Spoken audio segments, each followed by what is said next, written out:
Welcome to the Weekly Roundup Report from Chloe's Auto Repair and Tire. Today we are coming to you from the Kennesaw location, so let's go see what's happening. What's got going on this morning on this Benz? So we got a 2012, it's having a misfire issue, and we initially thought that it was the reluctor wheel for the cam. Then we figured out that it was the cam itself. So we pulled the chain off, pulled the reluctor out, the phaser, and put a brand new camshaft in, and now we're basically just trying to get everything put back together and get it tuned up right. Awesome, thank you so much. Absolutely. Katie, what you working on this morning?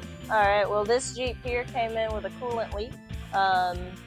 The lower radiator hose is like 4 pieces, and from the reservoir down to that main junction, that's all plastic, has sprung a leak and is now leaking coolant all over the place. So we're waiting on that part to come in, and we'll be able to get that sorted.